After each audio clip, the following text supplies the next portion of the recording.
Hello everyone, welcome to a session to chemistry YouTube channel. Myself Agrashagan और हम लोग पढ़ रहे हैं halo alkanes and halo arenes. Yes, तो हम लोग लास्ट लेक्चर में क्लासिफिकेशन तक कवर अप कर चुके थे. आज हमें पढ़ना था नॉमेनक्लेचर ऑफ हेलो एल्केन से. आज हमको कहाँ से पढ़ना था? नॉमेनक्लेचर ऑफ हेलो एल्केन से. तो नॉमेनक्लेचर का मतलब होता है एक्चुअली कि हम किसी भी कंपाउंड का नेम कैसे लिखेंगे, किस तरीके से लिखेंगे और कितने फॉर्मेट्स में हम नेम लिख सकते हैं. तो जनरली जो दो तरीके दिए गए हैं हमें नाम लिखने के, जो पहला वाला तरीका है वो है कॉमन नेम, कि कॉमनली हम नेम कैसे कर सकते हैं, और दूसरा वाला जो तरीका है वो है IUPAC नेम. IUPAC सिस्टम में नेम कैसे किया जाता है. अच्छा, कॉमन सिस्टम में जब भी नाम करते हैं तो कॉमन सिस्टम में याद रखिएगा कि कॉमन सिस्टम को एक और नाम से जाना जाता है जिसको हम कहते हैं ट्रिवियल सिस्टम, और IUPAC सिस्टम को जेनेवा सिस्टम के नाम से जाना जाता है. किस सिस्टम के नाम से जाना जाता है? जेनेवा सिस्टम के नाम से जाना जाता है. ठीक है. कॉमन सिस्टम में जब भी आप नेमिंग करेंगे तो वो नेमिंग आपकी चलेगी in the form of alkyl halides, in the form of alkyl halides, where this alkyl word में जो एल्क वर्ड आता है, इसका मतलब होता है कि आप किसी कार्बन चेन के बारे में बात कर रहे हैं. किसके बारे में बात कर रहे हैं? किसी भी कार्बन चेन के बारे में बात कर रहे हैं. लाइक एक कार्बन है तो वो मेथ होता है, दो कार्बन है तो वो एथ होता है, तीन कार्बन है तो वो प्रॉप होता है, चार में ब्यूट होता है, वो सारी चीज़ें. और हैलाइड्स में जो नाम आता है वो हमारा हैलोजन्स के बेसिस पे आता है. अगर F है हैलोजन तो वो फ्लोराइड हो जाएगा, अगर हैलोजन Cl है तो वो क्लोराइड हो जाएगा, Br है तो ब्रोमाइड हो जाएगा, और आयोडीन है तो आयोडाइड हो जाएगा. इस चीज़ को थोड़ा सा ध्यान रखिएगा. ठीक है. तो हमारा जो नेम है, ठीक, वो किस अकॉर्डिंग चलता है? जो हमारा नेम है वो किस अकॉर्डिंग चलता है? वो चलता है अकॉर्डिंग टू एल्काइल हैलाइड्स. वो किस अकॉर्डिंग चलता है बेटा? वो चलता है अकॉर्डिंग टू एल्काइल हैलाइड्स. और IUPAC में जो नेम चलता है वो चलता है according to halo alkane, according to halo alkene.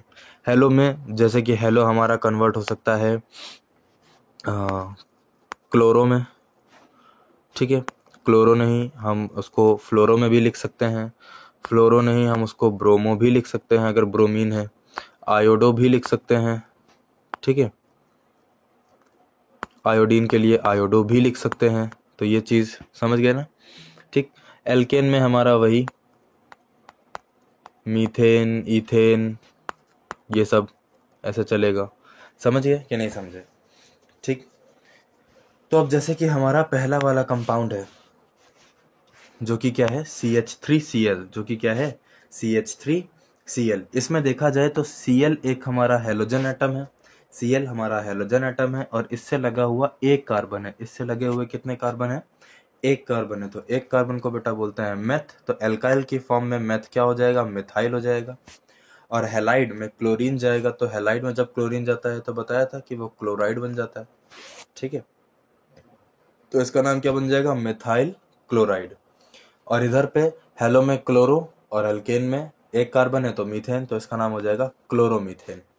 Same as it is, यहाँ पे दो कार्बन है, एक ब्रोमीन है, तो इसका नाम हो जाएगा इथाइल ब्रोमाइड एंड ब्रोमोइथेन.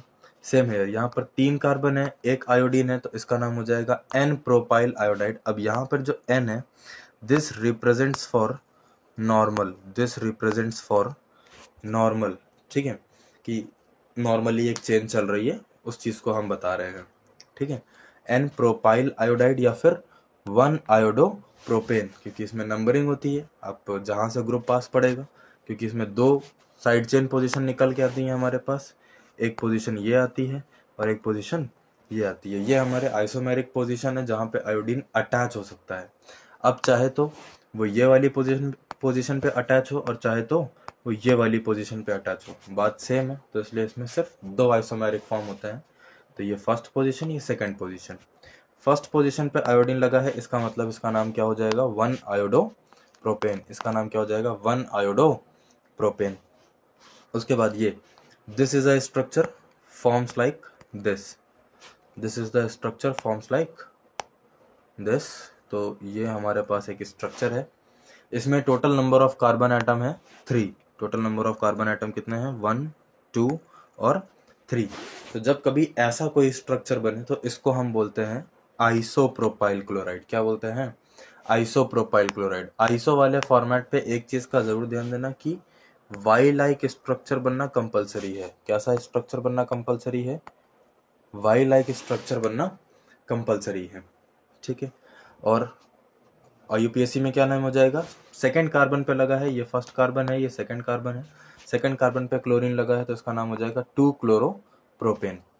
फिर यहाँ पर ये 4 कार्बन की लॉन्ग चेन है, ब्रोमीन लगा है तो एन ब्यूटाइल ब्रोमाइड और 1 ब्रोमोब्यूटेन। सेम इसी तरह से ये सेक ब्यूटाइल ब्रोमाइड और 2 ब्रोमोब्यूटेन। सेम इसी तरह से ये tert butyl bromide 2 bromo 2 methyl propane.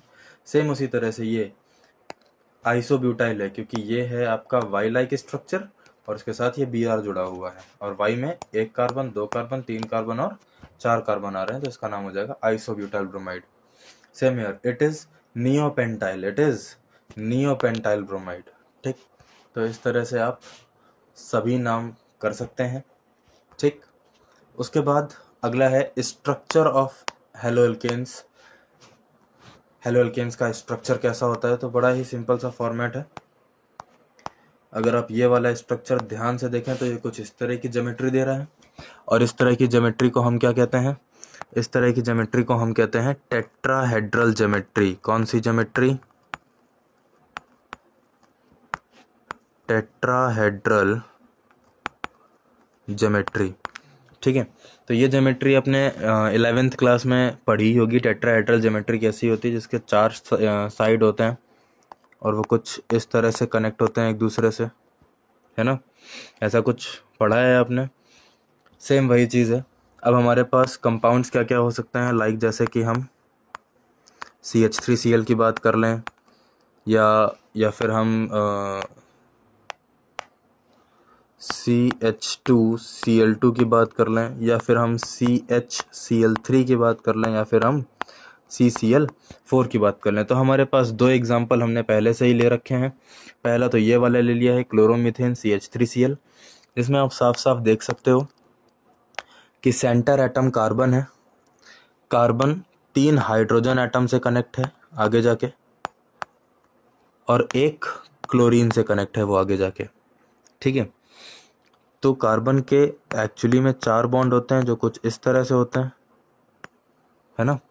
तो एक यहाँ पर हाइड्रोजन है, यहाँ हाइड्रोजन है, यहाँ हाइड्रोजन है और ये वाला एक जगह जहाँ हाइड्रोजन होना चाहिए उसकी जगह पे हमारा हेलोजन एटम है।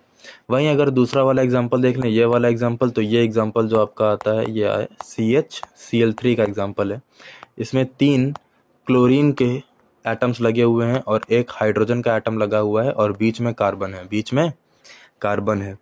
तो कार्बन 1 हाइड्रोजन और 3 क्लोरीन से कनेक्टेड है यहाँ पर, और यहाँ पर भी कैसी ज्योमेट्री बन रही है, टेट्राहेड्रल शेप की ज्योमेट्री ही बन रही है। यहाँ पर भी टेट्राहेड्रल शेप की ज्योमेट्री ही बन रही है। तो ये चीज़ क्लियर हुई।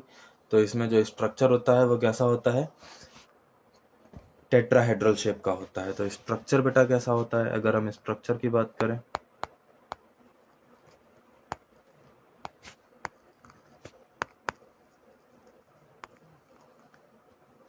स्ट्रक्चर ऑफ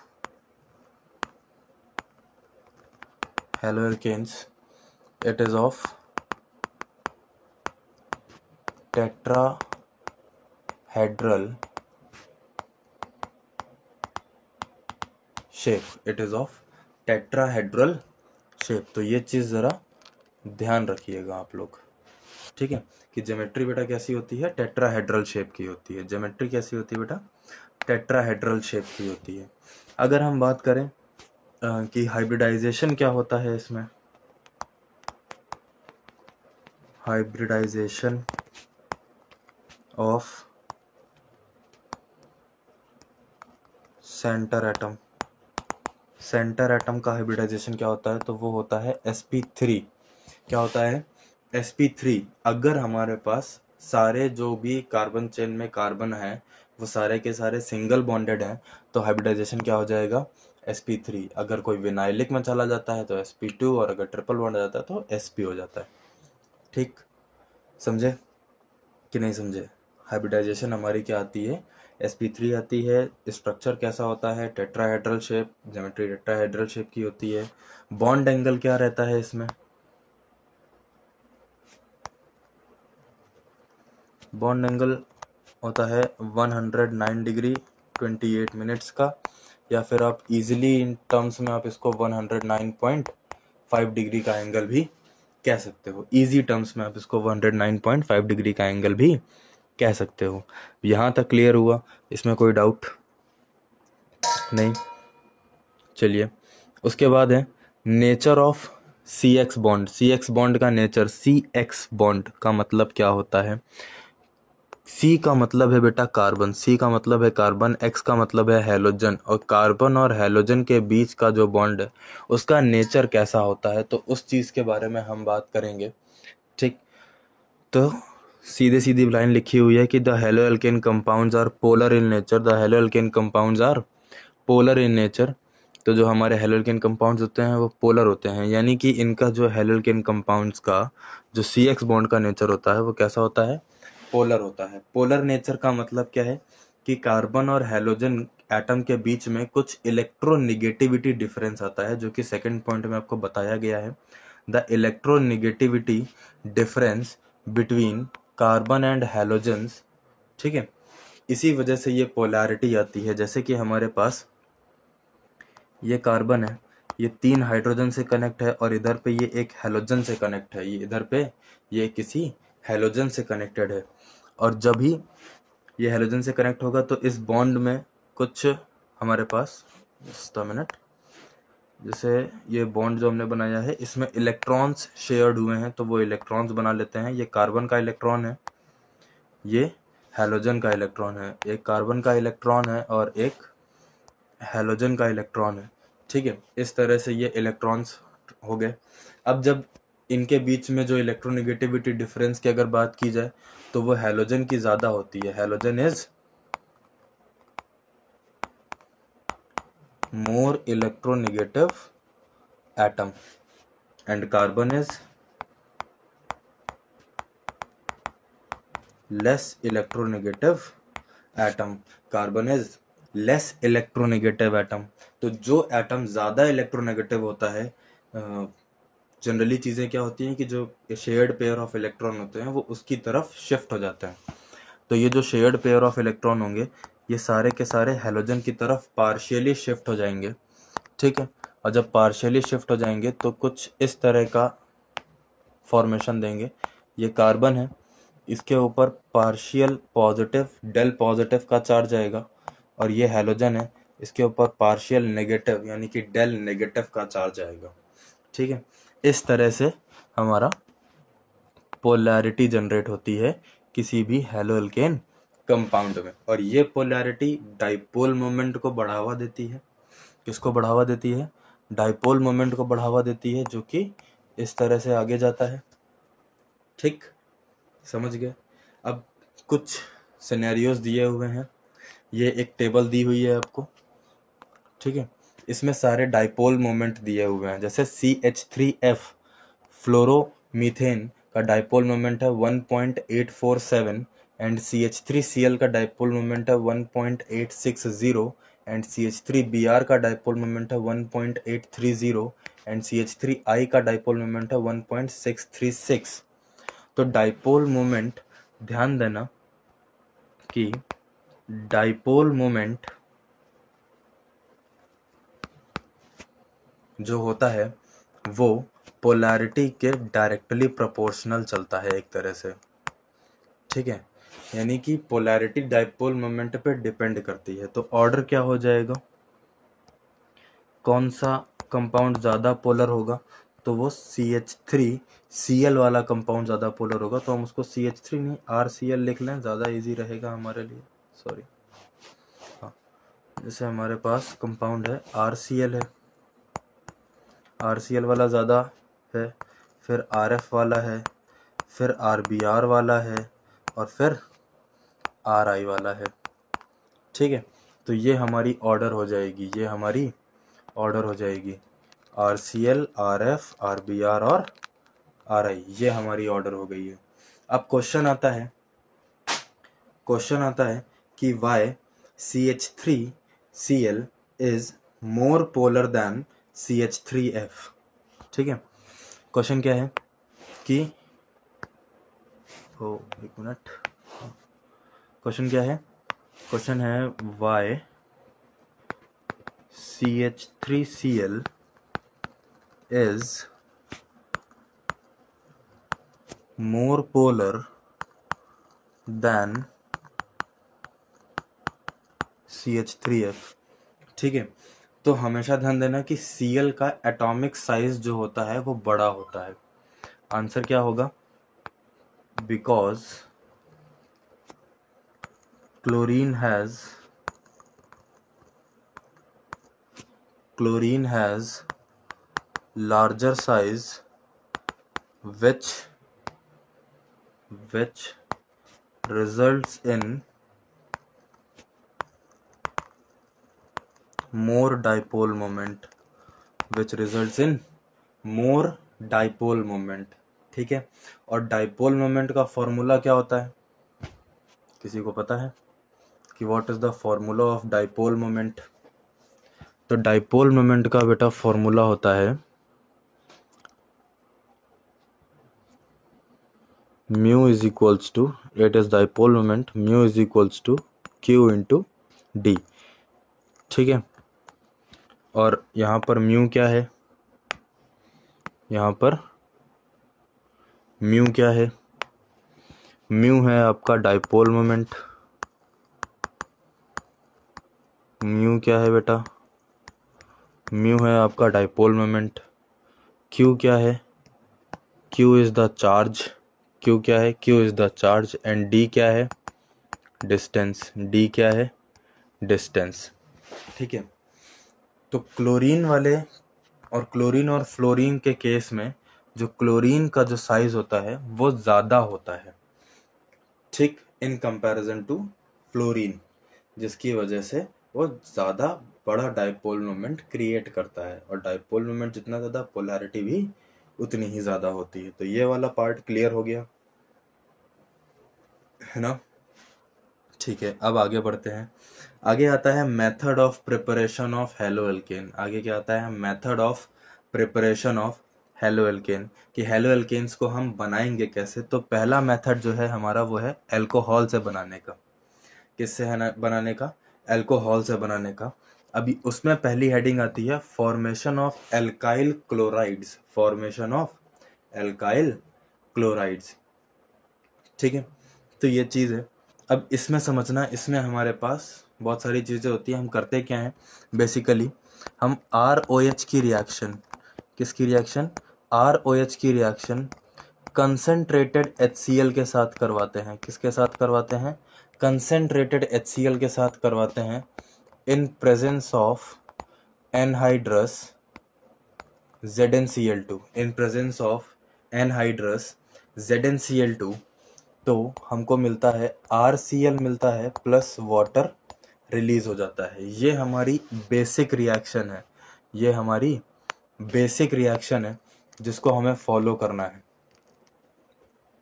ठीक, हाँ, तो इसमें हमारी 3 रिएक्शन है। कौन कौन सी हैं? 1 डिग्री, 2 डिग्री और 3 डिग्री की रिएक्शन है। तो पहली रिएक्शन हम स्टार्ट करते हैं 1 डिग्री से। पहली रिएक्शन हमारी 1 डिग्री की रिएक्शन है। 1 डिग्री वाली रिएक्शन में क्या होता है कि हमारे पास एक 1 डिग्री का अल्कोहल होता है। लाइक फॉर एग्जांपल, जैसे हमारे पास है CH3CH2OH। ये हमारे पास एक 1 डिग्री का अल्कोहल है। तो इसको हम शॉर्ट में ऐसे लिख सकते हैं। ठीक है, इसको हम शॉर्ट में ऐसे लिख सकते हैं कुछ इस तरह से, CH3CH2OH को।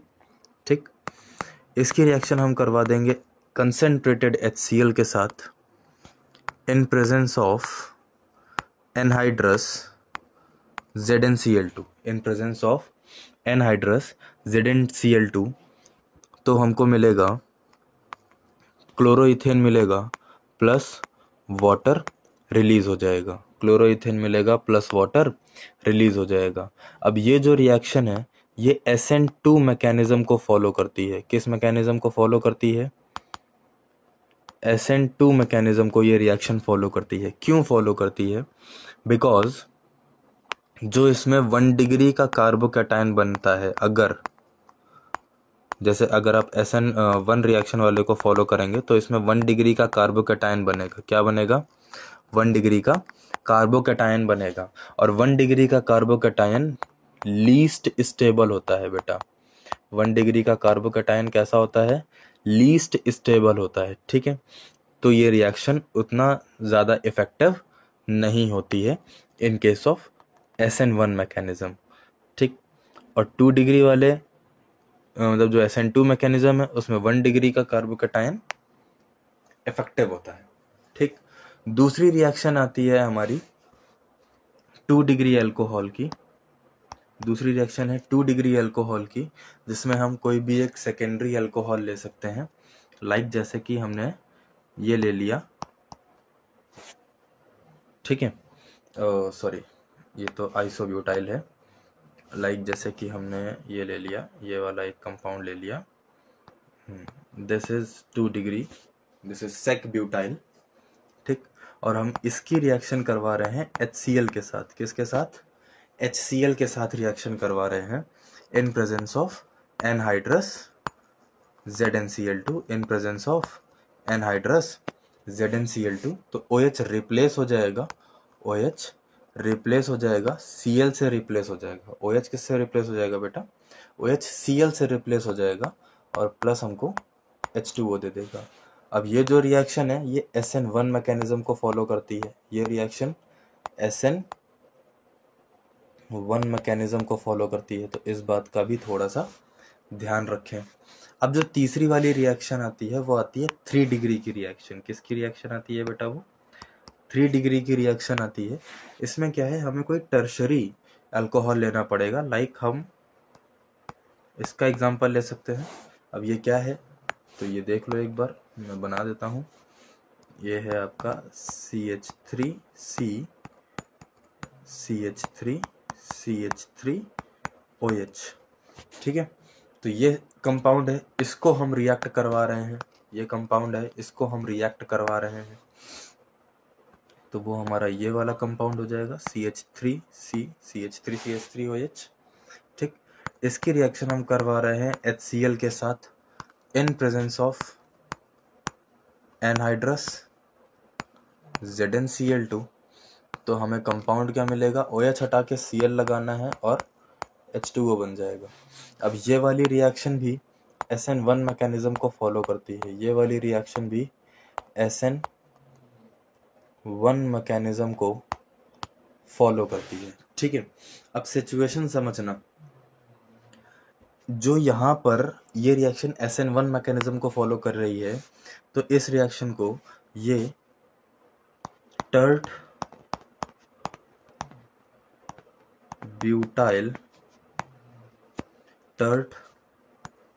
ब्यूटाइल अल्कोहल को टर्ट ब्यूटाइल क्लोराइड में कन्वर्ट कर रही है। किस में कन्वर्ट कर रही है? टर्ट ब्यूटाइल क्लोराइड में कन्वर्ट कर रही है। तो यहाँ से यहाँ तक के कन्वर्जन के बीच में जो हमारा 3 डिग्री का कार्बोकैटायन बना, जो कि कुछ ये था, एक मिनट, 3 डिग्री का कार्बोकैटायन, हाँ, जो कि कुछ ये हो जाएगा हमारा। ठीक है, ये जो 3 डिग्री का कार्बोकैटायन बना ये ज़्यादा स्टेबल है। दिस इज मोर स्टेबल या मोस्ट स्टेबल कह लो। This is most stable in SN1 mechanism. This carbocation, 3 degree carbocation is most stable in SN1 mechanism. That's why this reaction proceeds in SN1 mechanism. दूसरी चीज़, एक और चीज़ ध्यान देना कि 3 degree वाले केस पे अगर आप सिर्फ HCl लेके भी रिएक्शन करवाते हो, एनहाइड्रस ZnCl2 नहीं लेते हो, तो भी ये रिएक्शन प्रोसीड हो जाएगी। क्यों प्रोसीड हो जाएगी? क्योंकि ये 3 डिग्री का जो कंपाउंड आपने लिया है ये हाईली रिएक्टिव है। ये कैसा है बेटा? It is highly reactive, it is highly reactive. तो N-HZnCl2 की प्रेजेंस में भी ये रिएक्शन दे सकता है, N-HZnCl2 की प्रेजेंस में भी ये रिएक्शन दे सकता है, और एब्सेंस में भी ये रिएक्शन दे सकता है। यहाँ तक क्लियर हुआ या नहीं क्लियर हुआ? इसमें किसी को कोई डाउट? इस वाली रिएक्शन में किसी को कोई डाउट नहीं? चलो बढ़िया है, ठीक। दूसरा है फॉर्मेशन ऑफ एल्काइल ब्रोमाइड्स। हम एल्काइल ब्रोमाइड्स की फॉर्मेशन करेंगे। तो ध्यान रखना कि ROH की रिएक्शन हम HBr के साथ करवा सकते हैं डायरेक्टली। किसके साथ करवा सकते हैं? डायरेक्टली HBr के साथ करवा सकते हैं, तो वो हमको RBr की फॉर्मेशन करा देगा। बट इन केस आपके पास अगर डायरेक्ट में HBr नहीं है, तो आप क्या कर सकते हैं? ROH की रिएक्शन आप NaBr या फिर KBr के साथ करवा सकते हैं विद H2SO4। तो ये रिएक्शन भी वही स्टेप प्रोसीड कराएगी, ठीक है, और आपको RBr बना के दे देगी। क्या बना के दे देगी? RBr की मतलब RBr बना के आपको दे देगी। इसमें कोई डाउट हुआ? ठीक। तो अब ये रिएक्शन आगे प्रोसीड करवाते हैं। चलिए, तो अब हमारे पास ये रिएक्शन है, तो इसको लिखा रहने देते हैं, इजी रहेगा हमारे लिए, ठीक है। अब ये रिएक्शन हम आगे प्रोसीड करवा रहे हैं। तो जैसे हमारे पास है, मान लेते हैं हमारे पास है CH3 CH2OH। इसकी रिएक्शन हम डायरेक्ट HBr के साथ करवा दें, तो ये हमको क्या दे देगा बेटा? CH3 CH2Br की फॉर्मेशन कर देगा, प्लस H2O रिलीज हो जाएगा। क्या रिलीज हो जाएगा? H2O रिलीज हो जाएगा। दूसरे कंडीशन पे, अगर हमारे पास HBr डायरेक्ट नहीं है, अगर हम CH3 CH2OH की रिएक्शन NaBr के साथ करवा रहे हैं, इन प्रेजेंस ऑफ H2SO4 करवा रहे हैं, ठीक है, तो क्या होगा? तो सबसे पहले आपको हटाना है CH3 CH2Br, ये हट गया, ठीक है। तो CH3 CH2Br चला गया, H2SO4 है, OH है और Na है, तो Na और SO4, ठीक है, ऐड ऑन होंगे, समझ गए? NaSO4 ऐड ऑन होंगे, वाटर रिलीज होगा, बहुत सारी चीज़ें होंगी, आगे प्रोसीड होगा, ठीक। तो इस तरह से ये रिएक्शन आगे कंटिन्यू हो जाएगी। हमारा मेजर प्रोडक्ट ये है CH3 CH2Br, तो वो हमें मिल जाएगा। यहाँ तक क्लियर? इसमें कोई डाउट नहीं? ठीक, चलो दूसरा आता है। अच्छा, एक चीज़ और कि ये वाले कंडीशन पे हमने NaBr के साथ H2SO4 क्यों लिया? कि why we used NaBr with H2SO4, ऐसा हमने क्यों किया? तो पहली चीज़, जो H2SO4 है हमारा, वो 3 प्रॉपर्टीज रिप्रेजेंट करता है, तो जिसके बारे में आप सभी को पता होना चाहिए। पहली, it is a strong acid. दूसरी, it is a dehydrating agent.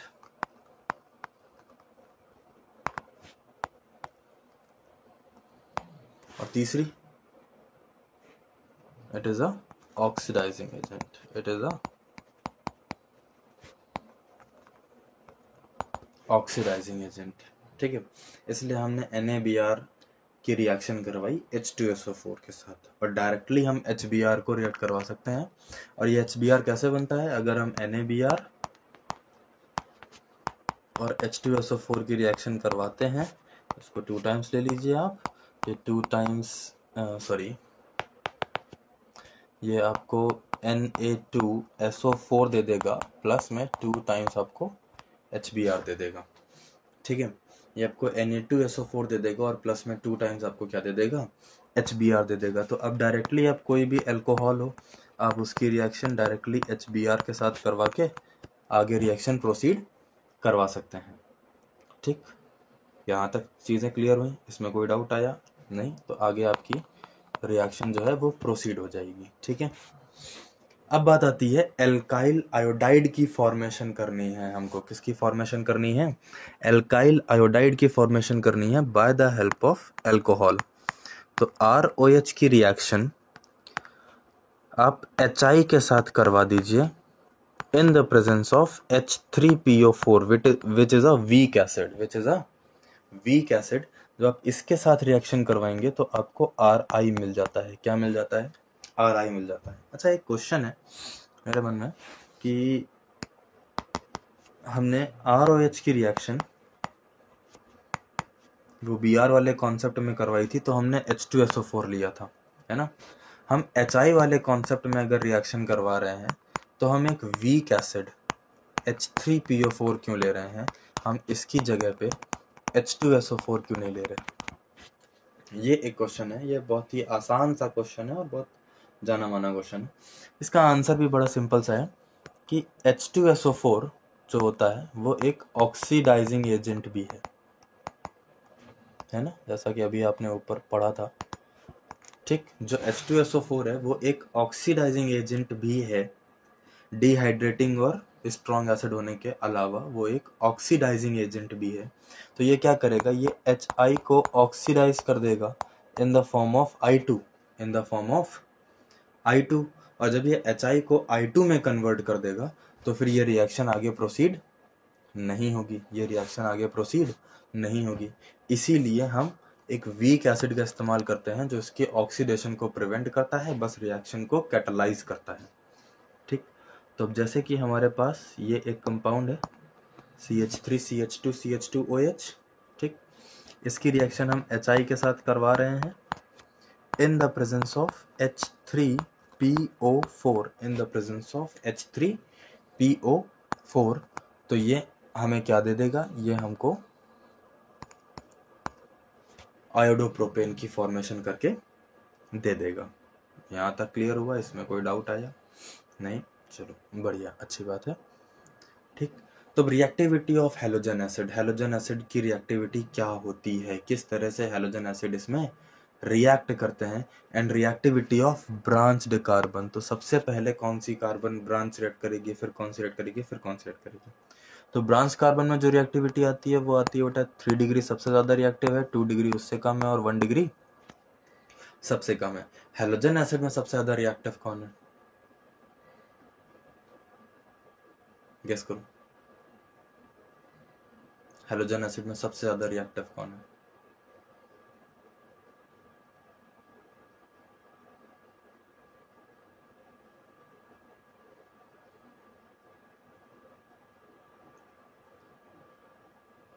सोचो सोचो, you have a time of 1 minute. सोचो तब तक।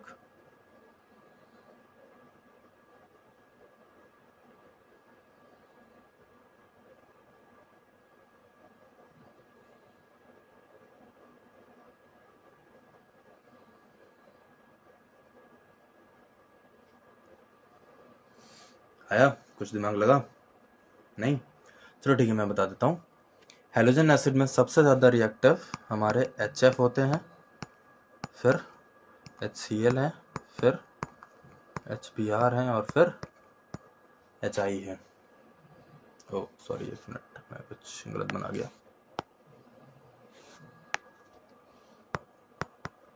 ठीक है, इस कंडीशन पे ये चीज़ें हैं। ठीक, उसके बाद आता है भाई PCl5। अगर हम ROH की रिएक्शन PCl5 के साथ करा दें तो ROH कुछ इस तरह से हमारे साथ बॉन्डेड होता है और PCl5 कुछ इस तरह से हमारे साथ रहेगा। PCl5 है, तो ध्यान रखना कि हाइड्रोजन और क्लोरीन R और क्लोरीन निकल जाते हैं। ठीक है, बड़ा सिंपल सा फॉर्मेट है। बस आपको इतना सा ध्यान रखना है कि अगर ROH की रिएक्शन हम PCl5 के साथ करा रहे हैं तो OH हटा के Cl लगा दो, बस बात खत्म। तो ये क्या बन जाएगा? RCl बन जाएगा, प्लस H और Cl निकल जाएगा और प्लस जो बचा वो निकाल दो तो POCl3 बन जाएगा। क्या बन जाएगा? POCl3 बन जाएगा। सिंपल हमने किया क्या? बस हमने OH को रिप्लेस कर दिया Cl से। किससे रिप्लेस कर दिया? Cl से रिप्लेस कर दिया, बस इस बात का ध्यान रखना है। तो जैसे कि हमारे पास कोई रिएक्शन है, मान लेते हैं ये हमारे पास एक कंपाउंड है प्रोपेनॉल, ठीक। इसकी रिएक्शन हम करा रहे हैं PCl5 के साथ, तो ये डायरेक्टली कन्वर्ट हो जाएगा किस में, क्लोरोप्रोपेन में, ठीक। और HCl देगा plus, just a minute, HCl देगा प्लस, हमें क्या मिल जाएगा, हमें मिल जाएगा POCl3, sorry it's my mistake, हमें क्या मिल जाएगा POCl3। तो ये चीज़ समझ गए, ठीक है। उसके बाद रिएक्शन आती है बाय PCl5 फॉस्फोरस ट्राइक्लोराइड के साथ रिएक्शन करानी है। तो नंबर ऑफ हैलोजन एटम देखो कितने हैं हमारे पास PCl3 वाले में, ठीक है। तो ROH की रिएक्शन जितने हैलोजन है उतने ROH ले लो, 3PCl3 से होगी। तो ये आगे कंपाउंड क्या बनाएंगे, 3 टाइम्स RCl बनाएंगे प्लस H3PO3 बना सकते हैं, या फिर इसी को हम और क्या कहते हैं, इसी को हम ऐसे लिख सकते हैं POH का होल थ्राइस, कुछ इस तरह से हम लिख सकते हैं, ठीक। अब दोनों में सोचने वाली बात यह है कि ज़्यादा रिएक्टिव अगर हम दो कंपाउंड ले लें, जैसे कि हमने एक PCl5 लिया, एक हमने PBr5 लिया, ठीक है, और हमने एक जगह PCl3 लिया और एक जगह PBr3 लिया, तो इसमें ज़्यादा रिएक्टिव मतलब देखा जाए तो कौन जल्दी काम करेगा, ठीक है। तो जो जल्दी बॉन्ड तोड़ देगा वो जल्दी काम करेगा, है ना। जो जितना जल्दी बॉन्ड तोड़ देगा वो उतना जल्दी काम करेगा। तो PBr3 वाला जो कंपाउंड है वो ज़्यादा स्टेबल होता है in comparison to PCl3, same ऊपर वाले में भी है वही चीज़ें, ठीक। इस बात को थोड़ा सा ध्यान में रखना। तो रिएक्शन क्या होगी, जैसे कि हमारे पास ये एक कंपाउंड है ब्यूटेनॉल, हम ब्यूटेनॉल की रिएक्शन करा रहे हैं PCl3 के साथ, तो इसको 3 टाइम्स ले लो, ये रिएक्शन आगे प्रोसीड होगी, ये 3 टाइम्स आपको क्लोरोब्यूटेन देगी, क्या देगी, 3 टाइम्स आपको क्लोरोब्यूटेन देगी, प्लस आपको क्या मिलेगा H3PO3। यहाँ तक चीज़ें आई समझ में कि नहीं आई, यहाँ तक आ गया, वेरी गुड। नेक्स्ट हमारे पास है डार्जन रिएक्शन। नेक्स्ट क्या है, डार्जन रिएक्शन। डार्जन रिएक्शन क्या कहती है, डार्जन रिएक्शन कहती है कि हमें कोई भी अल्कोहल हो उसकी रिएक्शन हम कराते हैं थायोनिल क्लोराइड SOCl2 के साथ, किसके साथ, SOCl2 के साथ, जिसका नाम होता है बेटा थायोनिल क्लोराइड। क्या नाम होता है इसका, थायोनिल क्लोराइड। इसके साथ रिएक्शन कराते हैं तो हमें कंपाउंड मिलता है RCl मिलता है, प्लस गैस की फॉर्म पे हमको SO2 मिलता है, और गैस की फॉर्म पे हमको HCl मिलता है, ठीक है। इस बात का ध्यान रखना, SO2 और HCl हमको किस फॉर्म पे मिलते हैं, गैस की फॉर्म पे मिलते हैं। तो जैसे कि हमारे पास एक रिएक्शन है CH3CH2OH, और इसकी रिएक्शन हम करा रहे हैं SOCl2 के साथ, किसके साथ करा रहे हैं, SOCl2 थायोनिल क्लोराइड के साथ हम इसकी रिएक्शन करा रहे हैं। तो ये हमको आगे प्रोसीड करेगा और क्या बनाएगा, ये हमको देगा आगे चल के क्लोरो इथेन और SO2 in the form of gas and HCl in the form of gas. अच्छा, एक चीज़ का और ध्यान देना कि ये रिएक्शन पायरिडीन नाम के एक कैटलिस्ट के फॉर्म में भी हो सकती है, मतलब पायरिडीन नाम का जो कैटलिस्ट है, ठीक है, इसकी प्रेजेंस में भी ये रिएक्शन हो सकती है और इसकी एब्सेंस में भी ये रिएक्शन हो सकती है, ठीक है, समझ गए। तो दोनों ही सिचुएशन पे ये रिएक्शन होती है। तो आप PY लिखते हैं तो भी ठीक है, नहीं लिखते हैं तो भी ठीक है। अब कुछ बच्चों के डाउट मन में आएगा कि व्हाट इज पायरिडीन। तो पायरिडीन क्या होता है, तो पायरिडीन बेटा ये स्ट्रक्चर होता है पायरिडीन का, आपके कुछ बेंजीन जैसा ही स्ट्रक्चर है, बस बेंजीन में एक कार्बन हटा के उसकी जगह पे आपको नाइट्रोजन फिट करना है, ठीक है, वो आपका पायरिडीन बन जाता है, और ऐसे करके लोन पेयर बना देना है, ये आपका पायरिडीन है, ठीक। यहाँ तक क्लियर है।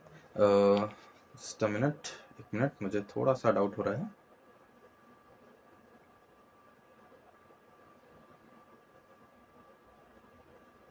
सही है, पायरिडीन यही है। मुझे लगा था कि इसमें हाइड्रोजन लगेगा, बट नहीं, यही पायरिडीन होता है। ठीक, यहाँ तक क्लियर है, इसमें कोई डाउट नहीं? बढ़िया। अब एक क्वेश्चन आता है कि why Darzens reaction is the best method for the preparation of haloalkanes. Haloalkanes की प्रिपरेशन के लिए डार्जन रिएक्शन ही सबसे अच्छा मेथड क्यों बताया गया है? क्योंकि जिसमें जो बाई प्रोडक्ट बनते हैं like sulphur dioxide and hydrogen chloride, वो किस फॉर्म पे बनते हैं? गैसेस फॉर्म पे बनते हैं। किस फॉर्म पे बनते हैं? गैसेस फॉर्म पे बनते हैं। तो जब भी टेस्ट ट्यूब में या किसी बीकर में या किसी भी चीज़ में जब ये रिएक्शन हो रही होती है, तो SO2 गैस के फॉर्म पे होता है, HCl भी गैस के फॉर्म पे होता है, तो ये उड़ जाते हैं, ये हट जाते हैं उस पूरे कंटेनर से। तो हमें प्योर फॉर्म पे और मेजर फॉर्म पे क्या मिलता है? हेलो एल्केन मिलता है हमें प्योर फॉर्म पे, और मेजर फॉर्म पे हमें क्या मिलता है? हेलो एल्केन मिलता है। ठीक, समझे या नहीं समझे यहाँ तक? तो अब आज के लिए इतना ही रखते हैं, ठीक है। बाकी हमारे पास और भी मेथड ऑफ प्रिपरेशन रिएक्शन है, like direct halogenation of alkanes, halogenation of alkenes and alkynes and other करके हमारे पास बहुत सारी रिएक्शन है। तो हम यहाँ तक चीज़ें कवर करके रखते हैं और बाकी कल पढ़ेंगे।